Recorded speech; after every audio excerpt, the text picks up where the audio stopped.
Breaking news now. Michigan's radical Dem Attorney General Dana Nessel again warning against making claims of voter fraud. Nessel, instead of wanting to investigate it, is trying to intimidate witnesses, tweeting in response to poll watcher Patrick Colbeck's claims of voter irregularities, saying, quote, Colbeck's assertions aside, intentionally making a false claim of criminal activity to law enforcement is itself a crime. It's been my experience that is often the reason certain reports are not made. Nessel denied that proper claims were ever filed by Colbeck. Well, with us is Mr. Colbeck, Patrick Colbeck, an election challenger in Wayne County, Michigan. He signed a sworn affidavit charging Dominion voting machines were connected to the internet. Mr. Colbeck is also a former Michigan State Senator, and it's great to see you again. Patrick, the Attorney General, it sounds to me like straightforwardly trying to intimidate you. Yeah, she should talk to my old Senate Majority Leader. I don't intimidate very well. Really, nobody's actually gone off and refuted the factual claims in my affidavit. And they said it's not credible. Well, I'll tell you, they've already admitted to the fact that they're connected to the internet. Chris Thomas, who is a former state elections director in Michigan, already admitted to the fact that these systems work, some of the computers were connected to the internet. And I've already documented the fact that all these computers were connected to the computers that he said was already connected to the internet. So I'd love for them to get under some cross-examination and explain themselves.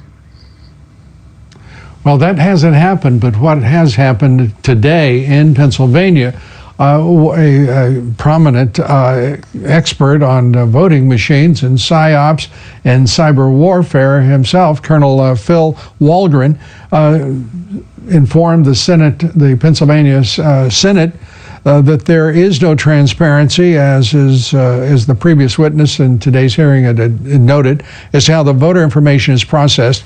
He said categorically, the internet and servers outside the United States, they're connected from top to the bottom in the middle. End of statement. He went on. Absolutely. But that is the statement on connections and supporting your claims.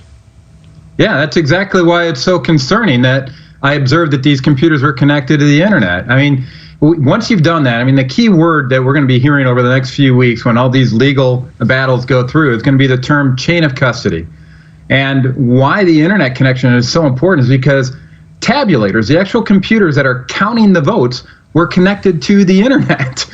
And so anybody who has ever heard of a hackers conference where they can break into a computer within seconds to go off and manipulate the data on that computer, that's a concern. You've broken the chain of custody and you've broken the integrity of the entire election when you allow people into the same computers that are counting all the votes. Well, what has been the reaction in Michigan?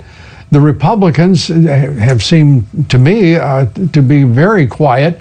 What is going on with the Republican Party there?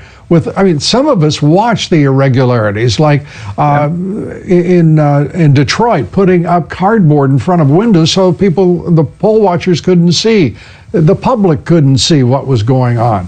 This is outrageous.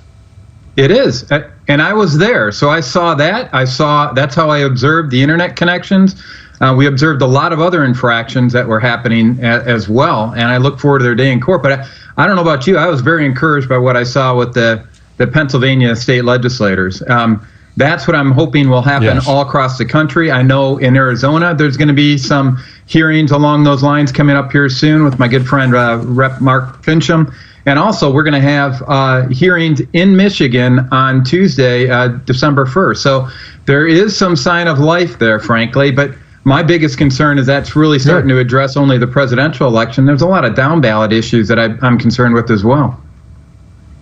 And those are being revealed as well. And the challenge in Pennsylvania, which a judge is hearing now, that is blocking, at least temporarily, blocking the certification of the vote, is very important because it goes to the constitutionality of mail-in voting itself.